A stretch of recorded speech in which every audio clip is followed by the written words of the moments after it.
সুনামগঞ্জে ৩,৩৫,০০০ শিশুর হাম রুবেলা টিকাদান উপলক্ষে জেলা প্রশাসক কার্যালয়ে প্রেস কনফারেন্স অনুষ্ঠিত। শফিকুল বাড়ির প্রতিবেদনে দেখুন বিস্তারিত।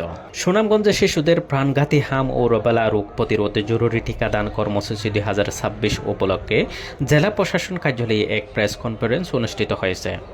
রবিবার ১৯ এপ্রিল বিকেলে আয়োজিত এই সভায় অতিরিক্ত জেলা প্রশাসক সার্বিক সমর কুমার পাল প্রধান অতিথি হিসেবে উপস্থিত ছিলেন এবং সভাপতিত্ব করেন civil surgeon doctor Jasim Uddin.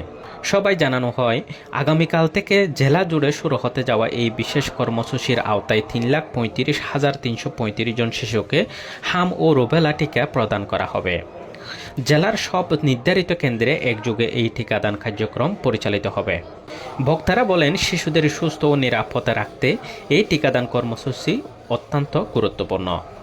Civil surgeon doctor Jasim Uddin অভিভাবকদের সচেতন হওয়ার আহ্বান জানান এবং বিশেষ করে দুর্গম হাওর অঞ্চলে টিকাদানের বার্তা পৌঁছে দিতে গণমাধ্যমের সহযোগিতা কামনা করেন। অতিরিক্ত জেলা প্রশাসক সমর কুমার পাল কর্মসূচি সফল করতে স্বাস্থ্যকর্মী, জনপ্রতিনিধি ও গণমাধ্যম সহ সকলের সম্মিলিত প্রচেষ্টার উপর গুরুত্ব আরোপ করেন।